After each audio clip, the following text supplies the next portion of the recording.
তৈরি করে দেখাবো আটা দিয়ে নরম তুলতুলে নান রুটি। এর জন্য এখানে আমি নিয়েছি 4 কাপ আটা, দিয়ে দিব 1 চা চামচ চিনি। চাইলে চিনির পরিমাণটা কিন্তু আরেকটু বাড়িয়ে দিতে পারেন, তাহলে একটু মিষ্টি মিষ্টি লাগবে। আমি একটু কম করেই দিলাম। আর দিয়ে দিলাম ইস্ট 1.5 চা চামচ। এর চেয়ে বেশি দিলে কিন্তু ইস্টের গন্ধ করবে। 4 কাপ ময়দার জন্য এই ইস্টটাই একদম পারফেক্ট। দিয়ে দিলাম স্বাদ অনুযায়ী লবণ, গুঁড়া দুধ আর 3 টেবিল চা চামচ দিয়ে দিলাম রান্নার সাদা তেল। সব কিছু এখন শুকনো উপকরণগুলো খুব ভালো করে মিশিয়ে নিয়ে এখানে দিয়ে দিব দুধ। চাইলে এখানে কিন্তু পানিও ব্যবহার করতে পারবেন। এখানে আমি হালকা কুসুম গরম দুধ ব্যবহার করেছি। খুব গরম দুধ কিন্তু ব্যবহার করা যাবে না, তাহলে আটাটা কিন্তু একদম সিদ্ধ হয়ে যাবে।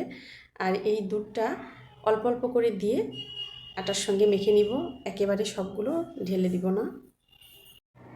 একবারে সবগুলো দুধ যদি আটার সঙ্গে ঢেলে দিই, হয়তো দেখা যাবে আটাটা একদম নরম হয়েছে, না হলে আবার শক্ত হবে। তাই বারে বারে দিয়ে মেখে নিতে হবে, তাহলে একদম পারফেক্ট একটা আটার ডো তৈরি হবে। আর এটা আমি একটু নরম করেই মেখে নিব, তাহলে রুটিগুলো খুব সহজেই ফুলে যাবে। এটা মেখে নিয়ে উপর দিয়ে একটু ঘি মেখে আমি একটা ঢাকনা দিয়ে ঢেকে রেখে দিব। এখানে চাইলে সাদা তেলও ব্যবহার করা যাবে, তাতে কোনো সমস্যা নেই। তবে একটু ঘি দিলে ইস্টের যে গন্ধ থাকে ওইটা অতটা থাকবে না, ঘিয়ের সুন্দর একটা ফ্লেভার আসবে।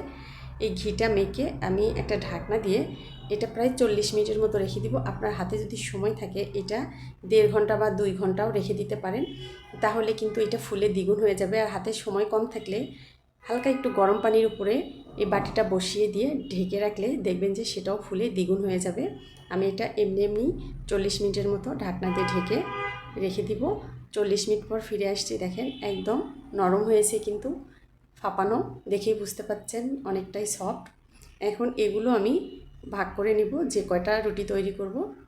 4 কাপ আটা দিয়ে আসলে 4টা রুটি তৈরি করলেই আমার মনে হয় পারফেক্ট হবে। আমি এখানে 5টা তৈরি করে নিলাম। এটা যার যার পছন্দ অনুযায়ী, তবে একটু মোটা করে তৈরি করলেই অবশ্য ভালো হয়। এভাবে লেচিগুলো কেটে নিয়ে একটা ঢাকনা দিয়ে আবারও ঢেকে রেখে দিবেন, না হলে কিন্তু উপরটা ড্রাই হয়ে যাবে, পরে আবার বানানোর সময় কিন্তু অতটা সফট থাকবে না। তাই আমি সবগুলোই এভাবে রেখে দিব। আর একটা তৈরি করে দেখিয়ে দিচ্ছি, দেখেন কিভাবে এটা তৈরি করে নিব খুব সহজেই। হাত দিয়ে আলতোভাবে এভাবে তৈরি করে সবগুলো রেখে দিবেন, তাহলে যদি পরে বানান সহজে কিন্তু রুটিগুলো মেলে যাবে। আর যদি সাথে সাথে বানিয়ে নেন যারা নতুন রাঁধুনি, দেখবেন যেটা কিন্তু রাবারের মতো হবে, সহজে রুটিটা কিন্তু বেলে নিতে পারবেন না। তাই লেচিগুলো একটু হাত দিয়ে সমান করে নিয়ে পছন্দ মতো সাইজ করে এগুলো একটু রেখে দিয়ে পরে এগুলো বেলে নেবেন, দেখবেন যে সহজেই রুটি কিন্তু বানিয়ে নিতে পারবেন। এগুলো সবগুলো আমি তৈরি করে এরকম একটা ডালাতে রেখে তারপরে এগুলো ভেজে নিব। আমি ভাজার সময় একটু সময় নিয়ে ভাজতে হবে, এপিঠ ওপিঠ একটু চেপে চেপে ভেজে নিব, তাহলে সবগুলো রুটি কিন্তু খুব সহজেই ফুলে উঠবে। আমি কিন্তু এখানে তেল বা বাটার কোনো কিছুই দিইনি, শুধু শুধু এই রুটিগুলো ভেজে নিব। আপনি চাইলে এখানে একটু বাটারও ব্যবহার করে নিতে পারেন, তাহলে সেটা খেতে কিন্তু আরও ভালো লাগে, বাটারের একটা সুন্দর স্মেল আসে। এতক্ষণ পর্যন্ত যারা আমার ভিডিওর সঙ্গেই আছে তাদেরকে অনেক অনেক ধন্যবাদ। আর এখন পর্যন্ত যারা আমার ভিডিওতে লাইক দেন নাই, তাদের কাছে অনুরোধ রইল একটা লাইক দিয়ে দিবেন। আর কমেন্টের মাধ্যমে অবশ্যই আপনার মূল্যবান মতামত জানাতে কিন্তু ভুলবেন না।